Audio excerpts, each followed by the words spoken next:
Alrighty. Hello there. This is something interesting. I only kind of discovered this yesterday. I already messed around with it a little bit. I'm like, oh, this is interesting. So I kind of want to put this out here as a little demonstration of what this quote unquote game is. It's a simulator game like so many others out there, but if you're a bit of a Trek fan like I am, and especially if you're a player of Star Trek Online, and you're always kind of disappointed that you wish there was more you could do with your ship in that game, but you just can't because for whatever reason the game engine can't really allow it. This might scratch that itch for you. I just want to say here. Now this is just a very early alpha tech demo of this here, but so far what I've seen here, I think there's potential here for something really, really cool to come out of this here. So, let's go ahead and start. So as I say, this is Starship Simulator. I don't know how long this has been in development. As you can see, it's an alpha build.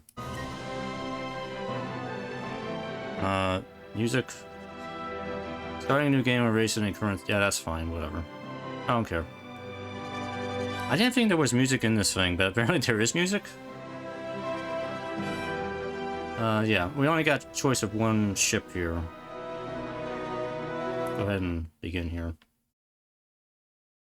Although I don't remember there being any music actually in the game. I guess there's music in the opening menu. I guess I forgot about that, but whatever.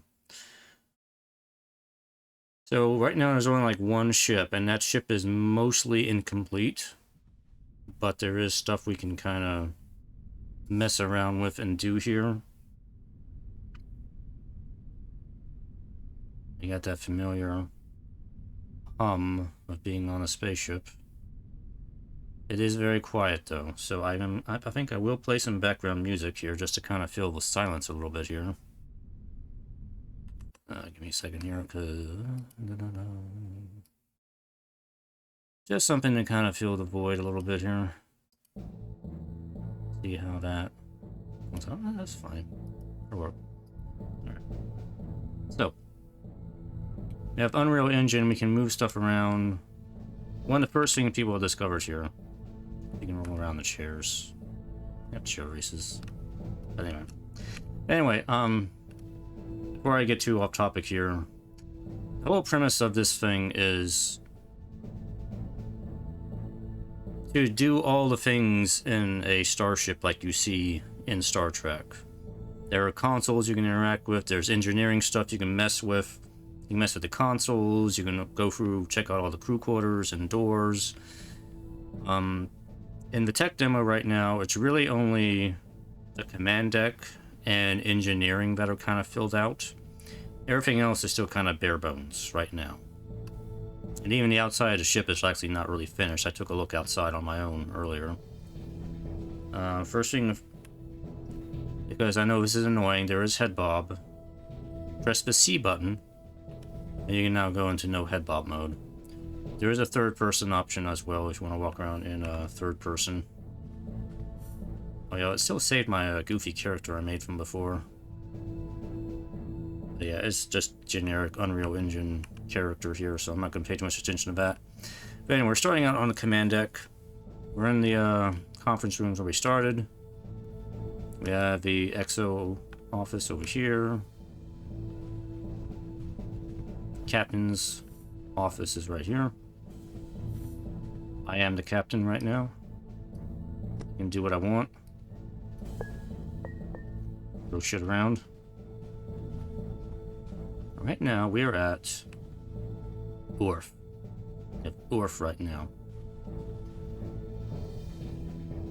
There's not a lot I can do with the objects in the game right now. But there is one cool thing, though, with the windows. I found out. You can turn polarization off. All these buttons are interactive on these things. There's polarization off, turn polarization on. So it acts like sunglasses. Off the light. But the cool thing here, this is a cool idea. And I don't know where this is something like the creator of this mod actually gets the credit for, or this was seen in some other science fiction show or not. You can change the windows to just look like an Earth environment. There's like different options for this too. Autumn Park, Misty Forest, and Rocky Desert. You know, and the thing is, when you think about it, this is a really smart idea. Because if you're in a long-term space voyage and you're looking at the blackness of space all the time, it's gonna get depressing after a while. So, you know, just turn this on, look at, you know, bright, colorful scenery of familiar landscapes and territory, and, you know, that actually would probably be a positive boon for the human mind instead of staring at space all the time. So, that's a really cool idea. I like that. Turn that back off and look at space again. By the way, space is very dark and realistic in this game, just so you're aware.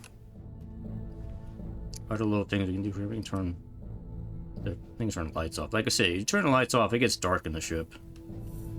Very dark. And we do have a flashlight. It's not a good flashlight, but it'll do. Let's leave the lights on here. Oh, I didn't notice there were even temperature controls in here. Oh, we can control the temperature of the lighting. Cool. Like, are you the kind of person who just likes pressing buttons? There's so many buttons to press in this game. you can go hog wild pressing buttons. Let's do an 8,000, like, cool temp lighting. And yes, you can lock the doors too if you want. But you have to enter a code. Lock the door. Door's locked. Can't open the door. You have to press the code, enter the code to unlock the door. Oop. Yeah. Okay. Alright. I'm not going to do the bridge just yet. Because the bridge, we can actually do space travel in the bridge. We can actually go places. This is kind of like the rear... I want to call it... This is more like the rear executive lounge, I would call it. So, you got these big bay windows in the back here. Lots of nice seating. There's an elevator you can't really control. It just kind of goes up and down on its own right now. Little bar. Stuff. I don't think the bottles will shatter. Oh, you can throw everything around. There's a piano in here.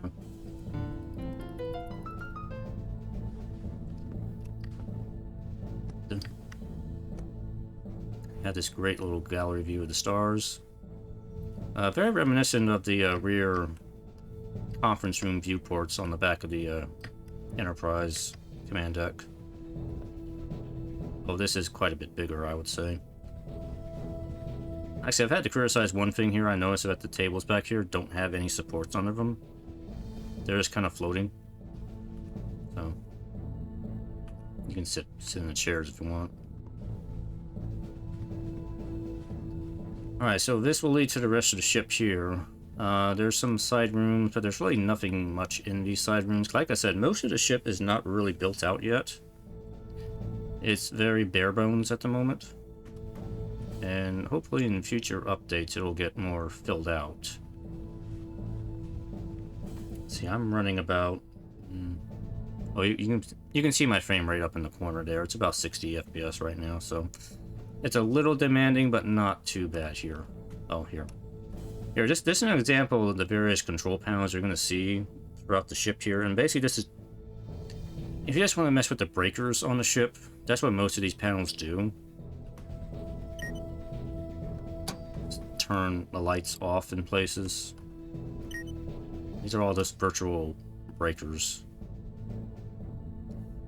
These things are all over the ship.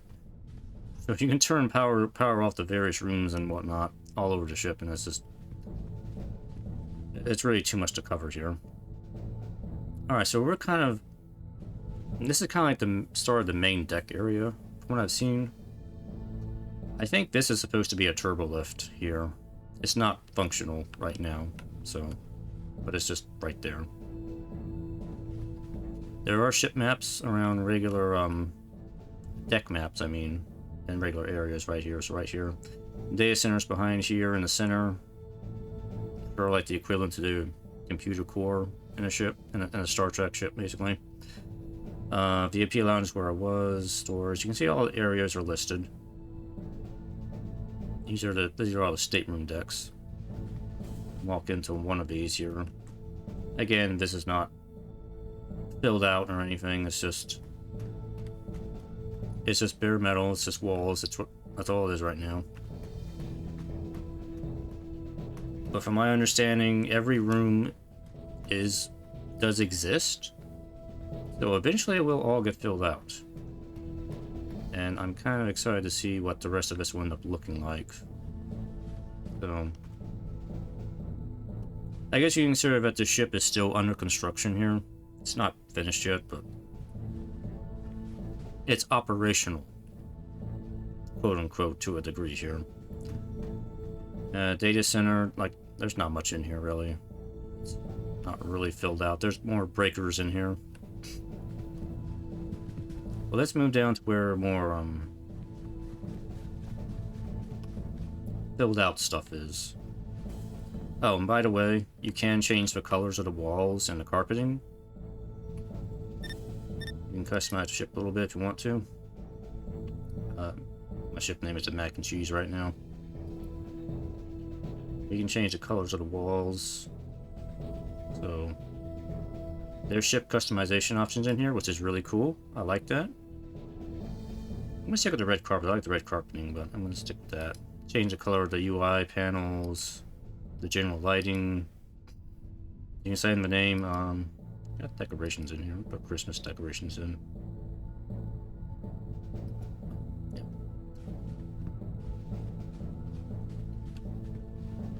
So now we're on the science lab level. Let's just see the layout here. There is a shuttle bay in the back, but like everything, it's not really filled out. So there's really nothing to see there right now. There's like a big forward park area. Again, that's not filled out yet. There's really nothing to see there. This is first deck of the habitation upper.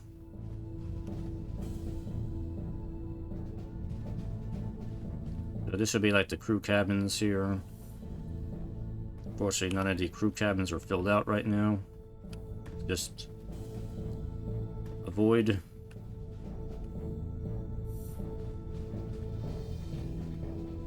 As you can see, there's the shuttle bay. There's 4 big RCS control thrusters on the corners, just like you would see on the saucer section of most Starfleet ships.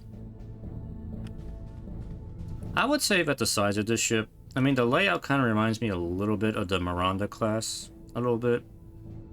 But I think size-wise, this is probably closer to like the NX class ship. It's probably closer to that size.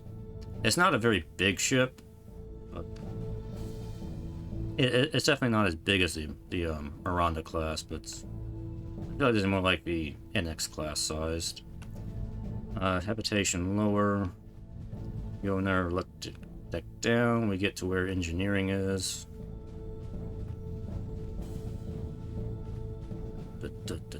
And here's engineering. We do have some NPCs walking around that are doing something. Apparently, at some point, I think you're supposed to be able to assign tasks to the NPCs to do the various jobs across the ship. Just like you would see in Star Trek, there are ensigns and officers who have their assigned tasks to do things and everything, so they would all be wandering around the ship doing their things. I think I heard you're supposed to have like about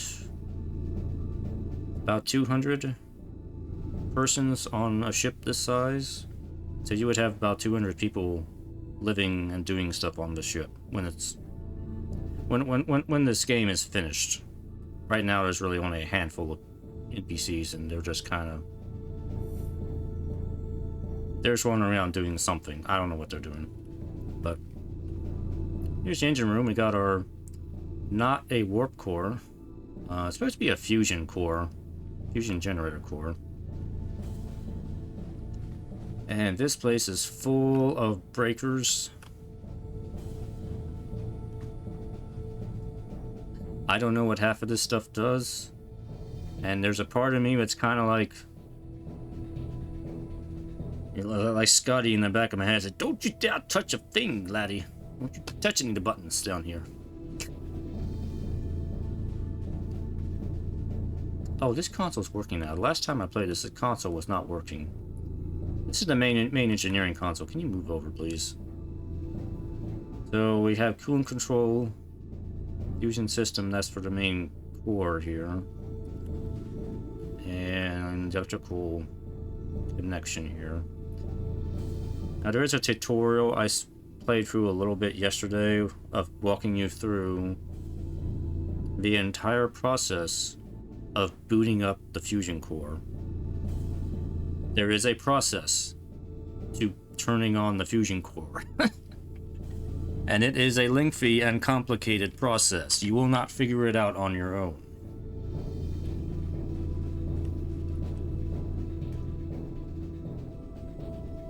All of this stuff here,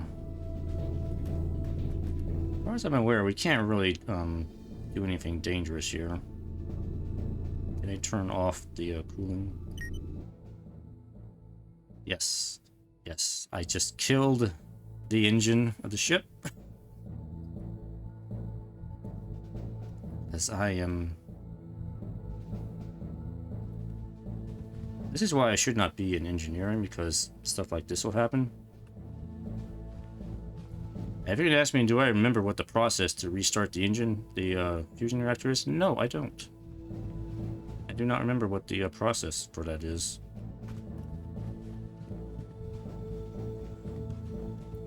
I do know we have to go to... that's an empty room. I think we have to connect the batteries first.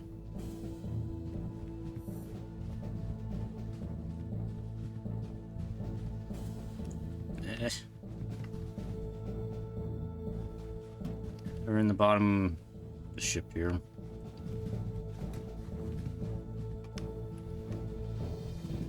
Okay, you know, I'm not really gonna mess with this too much.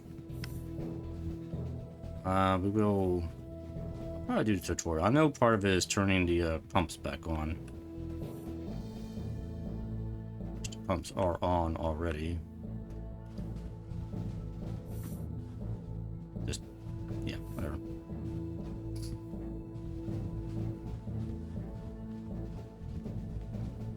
But anyway, like I said, pretty much just a command deck and engineering are filled out.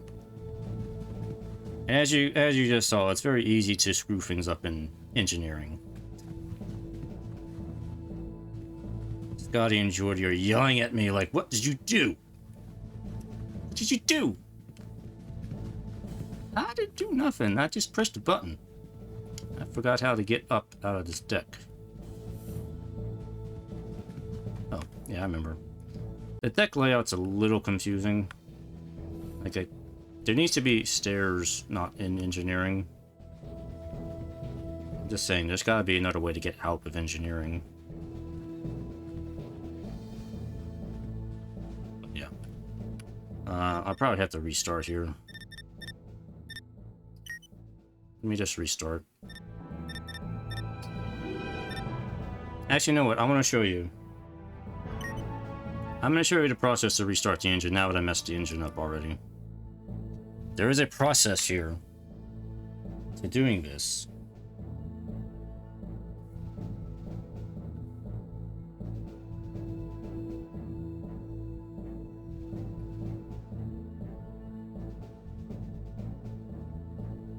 Welcome to the Magellan-class Cold Start training module.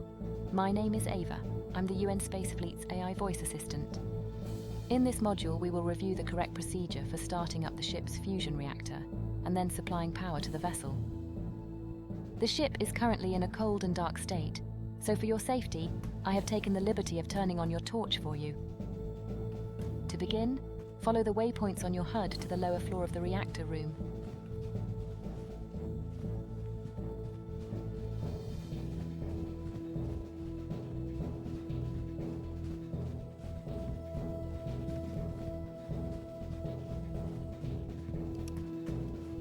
So we go in here.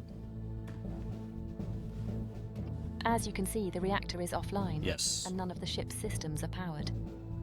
Our first task is to provide power to the engineering decks, so let's make our way to the start capacitor's room.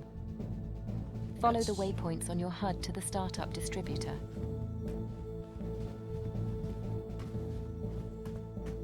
Okay, yeah.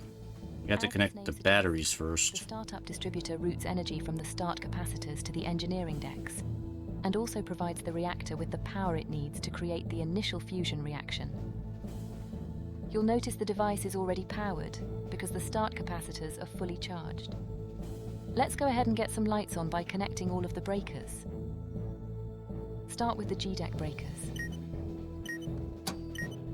And now the F-deck breakers. And finally, the reactor supply. Excellent. Now we can see what we're doing. You can got turn lights. off your torch by pressing T. The reactor can.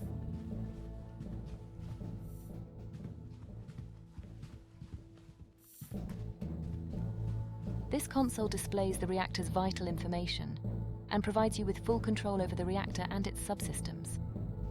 On the left-hand side, we have the coolant section, which shows the liquid helium coolant flow and the condition of the magnetic field coils. On the right-hand side, we have the electrical section, which shows the reactor's main electrical bus, along with its input and output feeds. In the center, we have the reactor's main display, where we can control the fusion reaction itself. As you can see from all of these alarms, it would be impossible to initiate a stable fusion reaction under the current conditions, so let's fix that. The first thing we need to do is supply power to the reactor's. Great! Now that the reactor has power, we can activate the vacuum pump. The chamber pressure should now be dropping. To sustain a fusion reaction, we need an internal pressure of less than 10 nanopascals. While we wait for the confinement chamber to reach its target pressure, let's take care of the reactor's fuel and coolant supplies. Exit the reactor room via the door behind you, and follow... Okay. So you have to connect capacitors first, and we have to go to the main panel. Turn into startup sequence. Pumps on. And we need to go to the pump room, which is here. Storage tanks hold all of the cryogenic fluids that are used to Are you getting all this? cool the reactor. All 4 tanks are currently empty, so our first task is to begin the filling process. Let's start with the helium coolant. Head behind the storage tanks to access the cryo coolers use a process called magnetic refrigeration to convert gas into a cryogenic fluid before pumping it into the connected storage tank. Start up the helium cryo cooler now. Excellent. Now if you turn around, you'll find the helium refill valve located on the back wall. These valves control the flow of gases harvested by the ship's gas collection hardware, which is located on the underside of the forward hull. Go ahead and open the helium. If you turn around again and inspect the display screen connected to the helium tank, you should be able to confirm that the tank is now filling with fluid. We now need to perform the same sequence of events for the other 3 tanks. Head over. Okay. Helium-3 is the first of 2 fuels used in the fusion reaction. As before, power up. And now open the helium-3 refill valve behind you to start filling its... Next, we need to start filling the 2 deuterium tanks, so let's head over to the other side of the room. Deuterium, also known as heavy hydrogen, is the second of the 2 fusion fuels. We store double the amount of deuterium compared to helium-3 because deuterium also fuels the reactor's neutral beam injectors. As before, turn on the first deuterium cryocooler, and now the first deuterium refill valve behind you. Next, turn on the second deuterium cryocooler, and now the second deuterium refill valve. Okay, perfect. All 4 storage tanks should now be filling with cryogenic fluids. For our next task, we now need to engage the cryopumps in order to start supplying the reactor with everything it needs. Make your way around to the other side of the tanks and locate the deuterium tank outflow valve. Open the deuterium outflow valve to begin supplying fluid to its... Next, power on the pump itself using the button indicated on its user interface. Excellent. That's half of the fuel mix taken care of.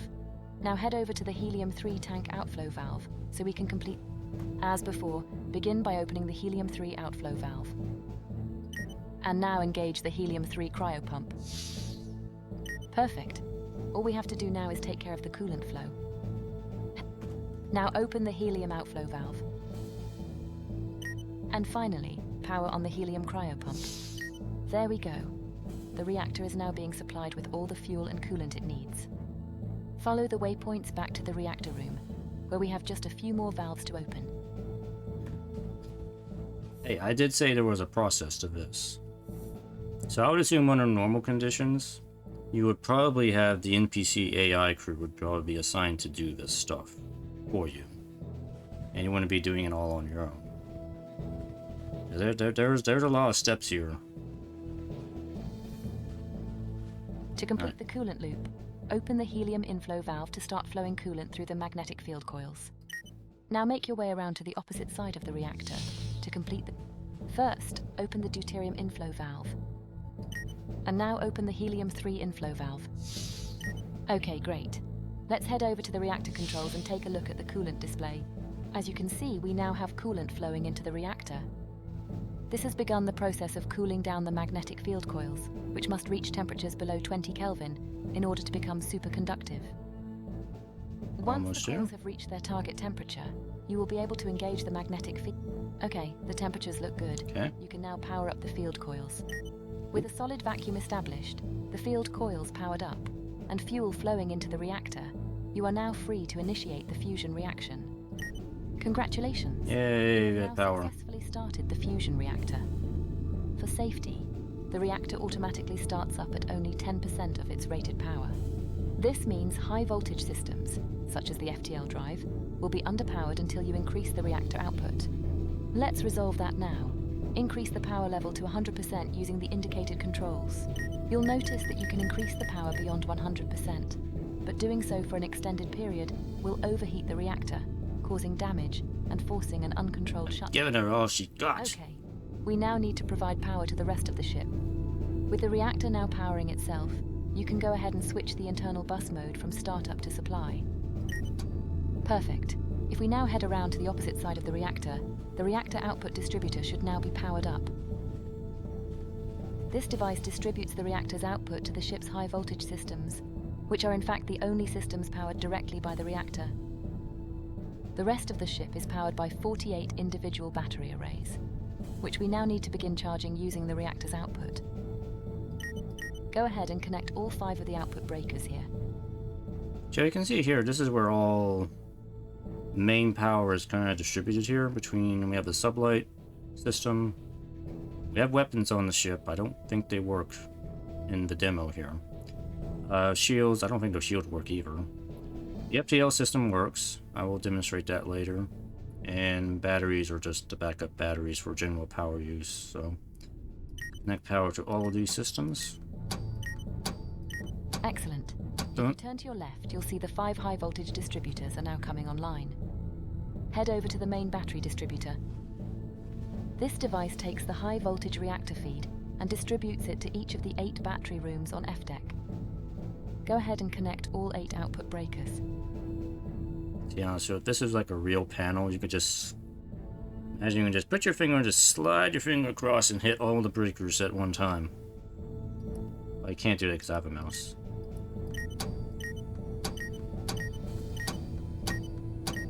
Perfect. The battery arrays should now be charging, but we should perform a visual inspection to make sure. Follow the waypoints on your HUD to port battery room 1.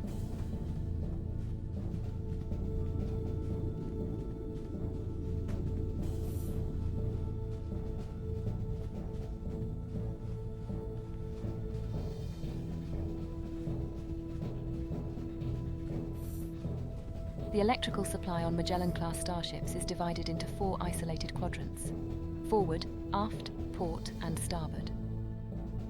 For increased redundancy, each quadrant is powered by 2 physically isolated battery rooms just like this one. Should the battery arrays in one room cease to function for any reason, the arrays in the second room will continue providing power to that particular quadrant. Similarly, power to one quadrant can be lost entirely, without impacting the supply to the remaining 3 quadrants. Okay, let's take a look at one of the individual battery arrays.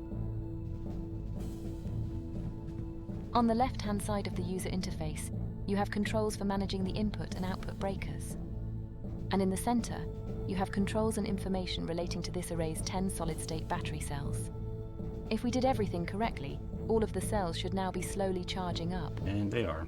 For the next step, we now need to connect each of the 8 battery rooms to the ship's electrical grid. This task will take us into the ship's labyrinth of maintenance tunnels, so be sure to watch your head. We're going into Follow the Jeffries waypoints on your HUD tubes. to port back.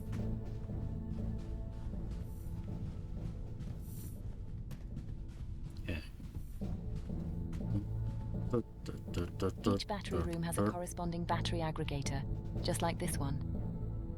These devices perform load balancing and also combine each room's 6 individual battery arrays into a single high voltage feed. Go ahead and connect the output breaker now. Okay, 1 down and 7 more to go. Next, 7? head over to port battery aggregator 2. 7 more to go. As before, connect this aggregator's output breaker. That takes care of the port battery rooms. Let's make our way to the forward quadrant next.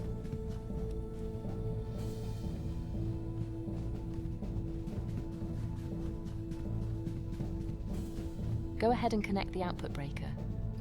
And the same again on forward battery aggregator 2. Okay, onwards to the starboard quadrant.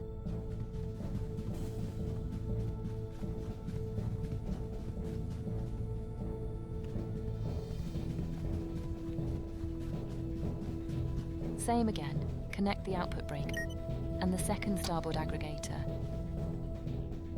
Almost done, just the aft quadrant to go.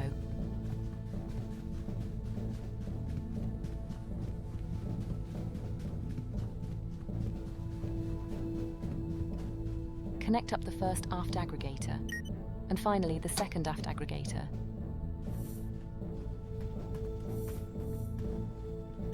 Okay, perfect. All 48 of the ship's battery arrays are now connected to the electrical grid. All we have to do now is supply power to the ship's remaining decks, and then perform a few cleanup tasks. We can do most of that from the reactor room, so let's head there now. Follow the waypoints on your HUD to the forward deck distributor.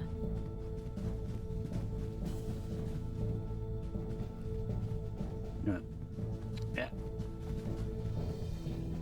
That one.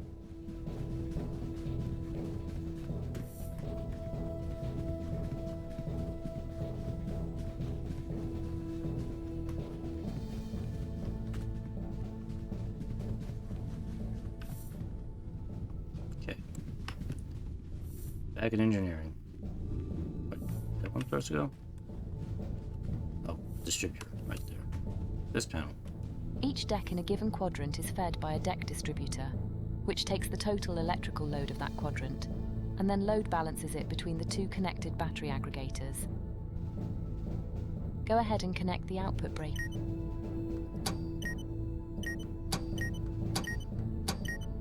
Okay, now head over to the starboard deck distributor and do the same.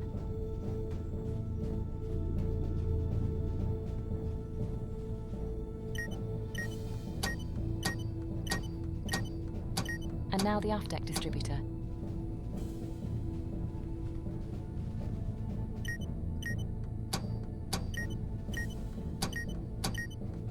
And finally, the port deck distributor.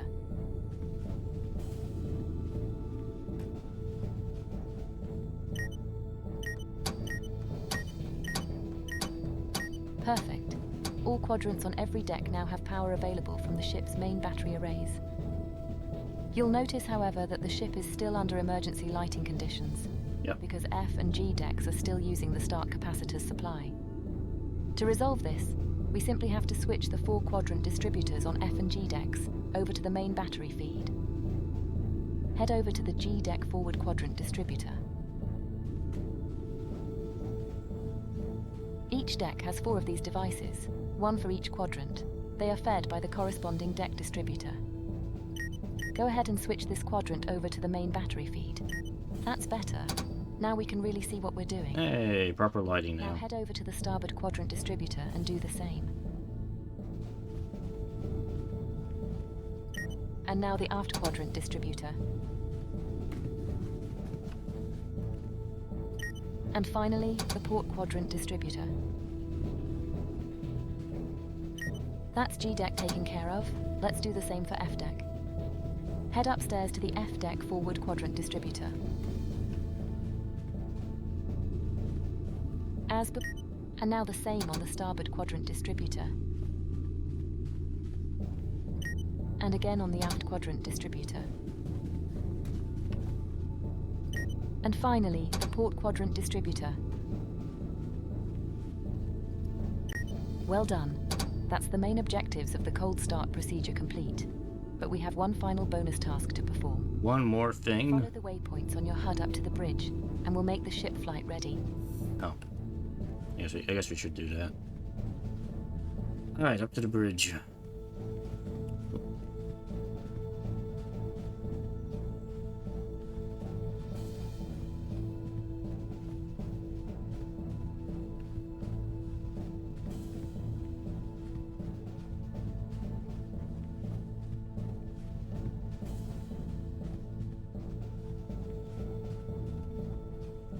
Man, I gotta hit the waypoint.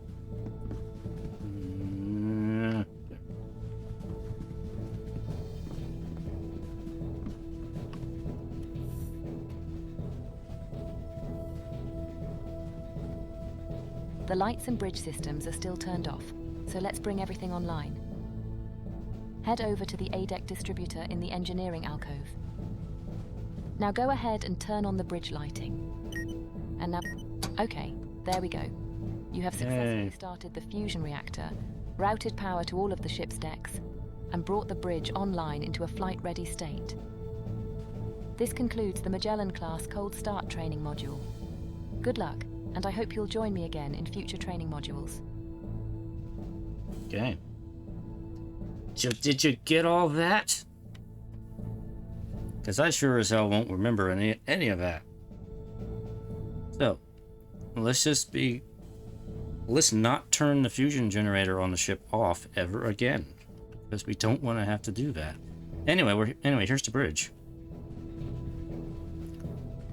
We have Christmas decorations on right now. You can see in chair we have alert conditions. Alert.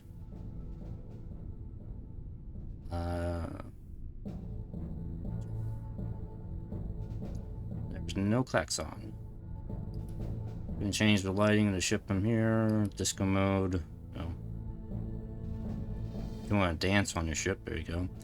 I'm not going to test alien virus yet. I don't know what that does. I don't want to click that. No. But here we have all the crew stations. This here just covers the windows. It doesn't actually raise the ship shields or anything.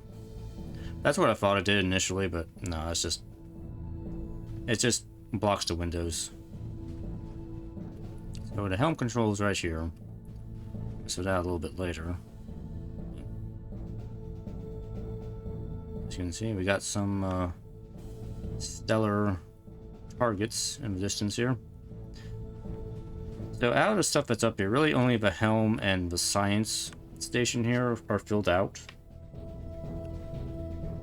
Let's take a look. Start here at the science station here.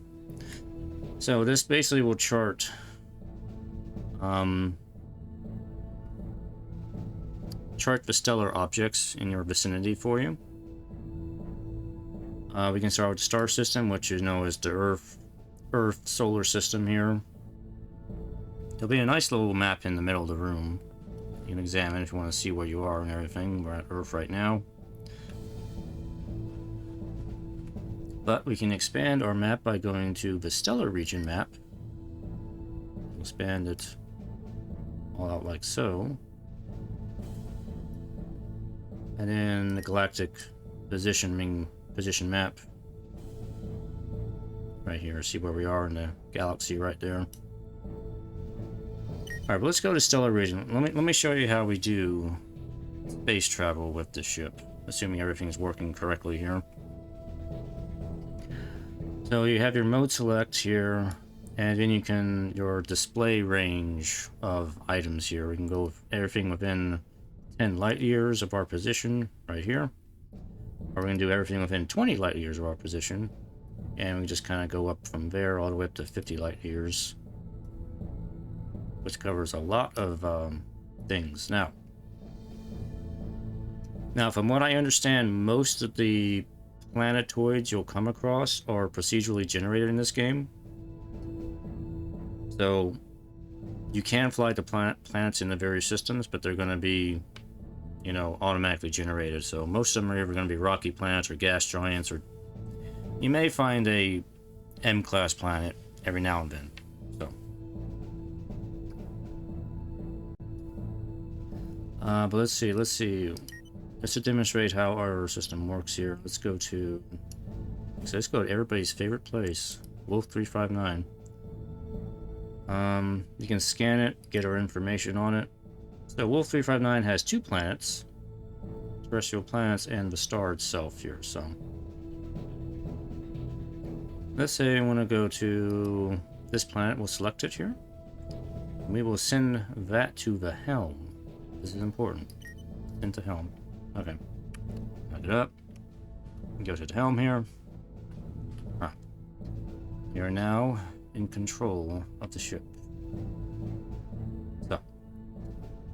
Okay, so right now we already sent information to the helm. In order to accept that information, we have to click use sensor target over here. That'll automatically input the target coordinates for this where we're going. And I find it easier, and you can manually fly the ship with the FTL. It's not easy to do, but you can do it. I would suggest just doing automatic navigation.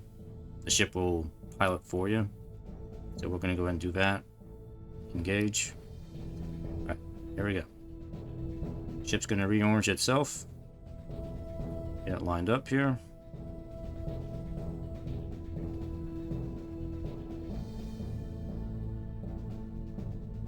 And once we're sufficiently lined up, we can engage the FTL. That's really the only propulsion system we have on the ship right now. There's no sublight engine, so I can't use impulse speed or anything like that right now. It's just FTL, so engage. There we go. Now look at this number here. Look at our speed pickup.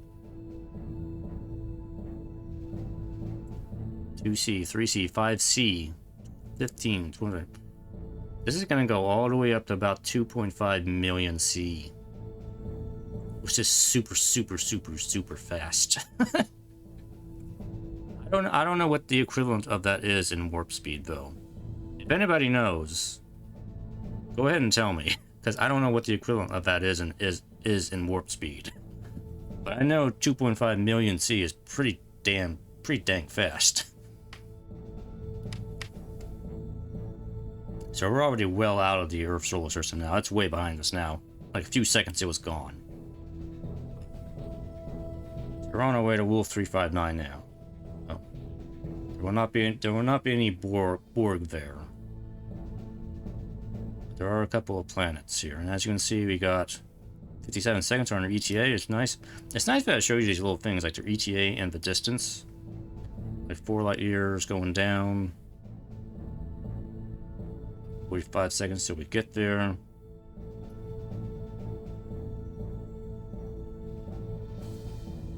Give it a minute here. And look at this here. Reactor power available.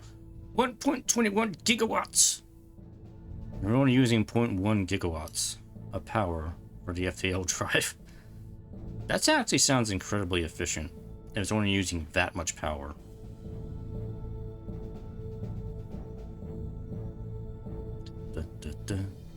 We'll be here momentarily. Here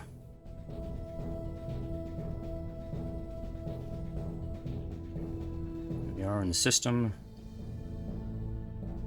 It will slow down automatically. I was worried about this the first time, but the ship wouldn't stop automatically. And it will just drive me right into the planet. Like, stop. Put the brakes on. Zooming right past Wolf 359 there. See, we're really close to it. Oh, here's the planet. It's partially molten.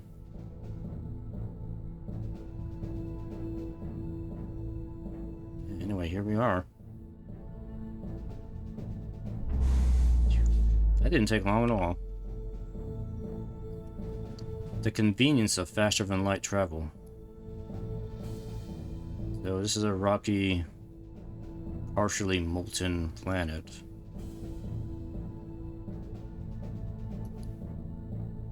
Definitely no atmosphere on there, because we're like really close to Wolf 359 there. Alright, so let's take a look, see what the actual system layout looks like here. Star system. AU.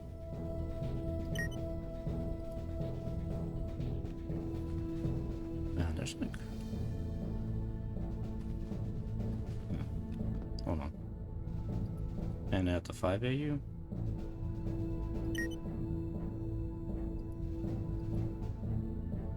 No, I'm not really getting a good image here.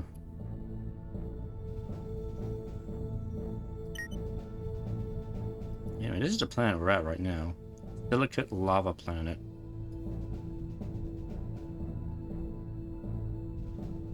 I get some basic information on the planet here for you astrophysicist geeks.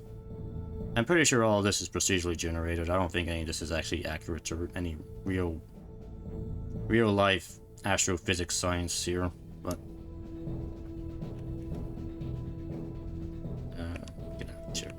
pressing the wrong button here. There we go. But anyway, that's that. So, as I said before, you can manually pilot the ship. It's a little... I wouldn't say it's really weird, but... disengage. Oh, navigation's off. I'm gonna do this. So really, the only propulsion system I have is the FTL. So with my WADs, I can move the ship around a bit, up and down, left and right. I don't have any keys for rolling the ship. There is a button here you can use to roll the ship if you want to.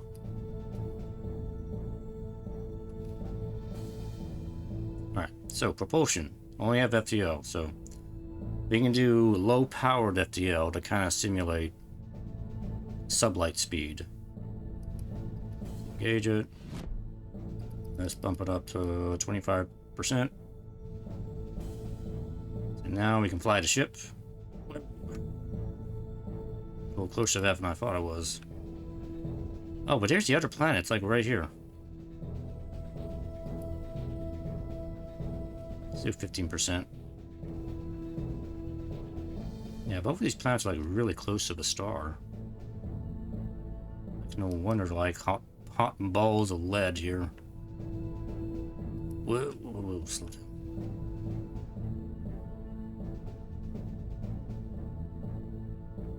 We'll just do a flyby here. For anybody wondering, I really have not tested to see what happens if I try to crash my ship into a planet yet. Maybe I should try doing that.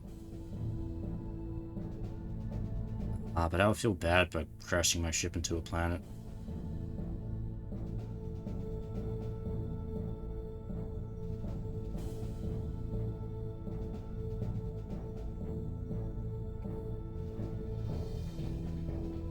Just orbit around here real quick. So, like I mentioned in the beginning, there's going to be like a crew, and I assume it's mostly going to be NPC AIs. So they'll be manning the stations, and I guess as a captain, you would be generally giving the commands to do this or that, and they'll just do it for you, so you're not having to do everything yourself here, like I'm doing. There may also be the possibility in the future where you may just be able to like co-op play, multiplay with other people, and have people fulfill roles on the ship to do this or that. Like somebody can man the science station and do stuff there. Somebody mans the helm, does stuff here. Somebody mans the weapons console and does stuff there. Somebody's in engineering to oversee engineering, and hopefully they'll know what they're doing in engineering. Because I sure as hell won't know what to do down there. But yeah. I do like the idea of this. This is really cool. This reminds me a lot of It reminds me of Stage 9. If you've never heard of Stage 9, it was a fan project to simulate the complete interior of the Galaxy class Enterprise D.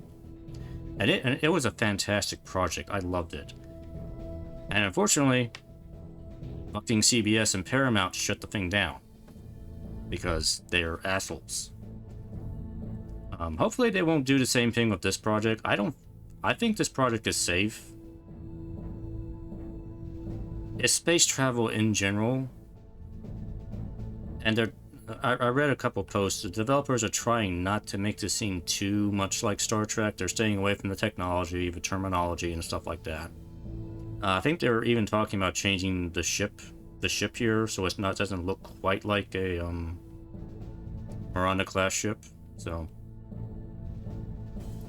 just to kind of stay on the safe side, so CBS and Paramount don't get any funny ideas about trying to can this thing, because I find this really neat. It is a little overcomplicated right now, especially with the engineering stuff, but I think there's a lot of potential here to have something really cool, and I hope this project really continues in. And man, I already have it wish listed on Steam because I want to keep track of this thing, so I'm going to see how well this works out. So, alright, I'm in manual control. Let's see if we can get the Wolf 424 on my own here. So let's just maximum speed here and see if we can get to here. How long will this take? We're at faster than light speed. Getting up there.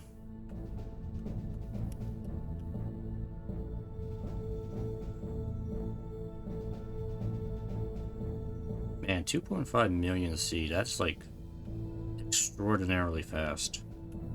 But I guess you're gonna have to be that fast if you want to make galactic travel tolerable within a reasonable time frame. Because even on Star Trek, warp speed will only get you so fast. Because even at light speed, it still takes forever to get everywhere, so you would have to, like, exponentially drive up your speed past light speed if you want to get anywhere before you croak.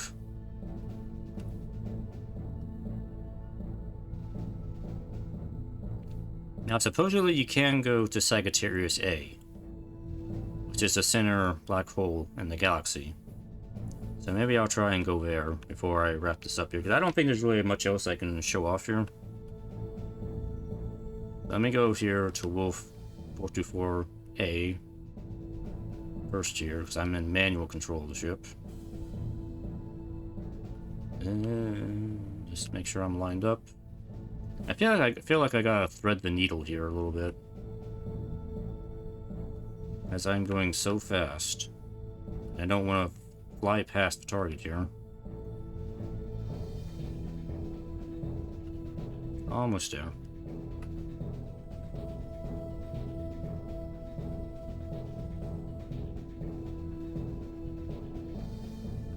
Alright, we're getting into the system here. I gotta start slowing down. 80%. Actually, I don't want to mess with my keys because I might mess with my OBS controls if I mess with anything. 65. Let's go 65. There's a terrestrial planet here. Let's see if I can get over there. Whoa, I went past it. Good. That is the power of FTL. Turn. This is why you should probably use the auto navigate. Because this is what I mean by trying to like thread the needle and get to a target when you're doing FTL manually is not as easy as it would seem. I completely lost this planet. I don't know where it went. I went way past it. Alright, anyway, let me just turn that off here. Alright. Well, let me see if I can get the coordinates for Sagittarius A here. region. Well, it was on there initially. I don't know if they can... Black hole. No. DAU.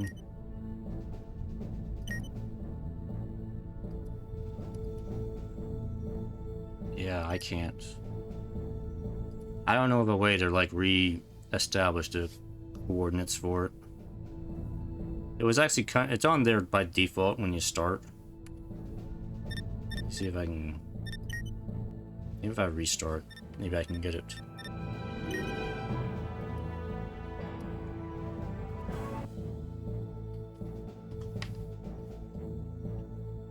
Because part of me, I want to see how long it would take to get to the center of the galaxy with this thing. But I also kind of want to see the black hole too itself, so... Alright. Let's... turn off that head bob. And just important to the developers, you probably should have the head bobbing turned off by default. That should be the default option, is that the head bob should be off, because nobody likes head bob. Nobody likes that. Okay, yeah, it's already input. So I'm guessing that's the correct target here. Let me engage. Line ourselves up here.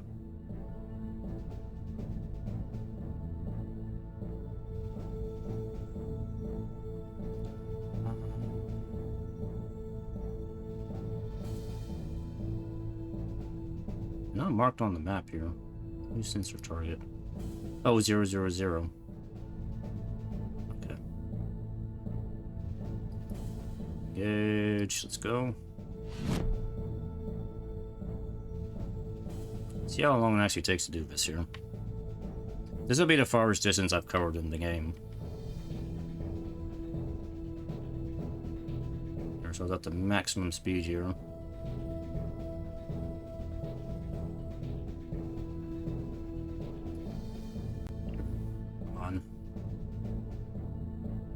Come on, Mr. Scott, and give me all she's got. Maximum speed. It will take 3 days. Okay.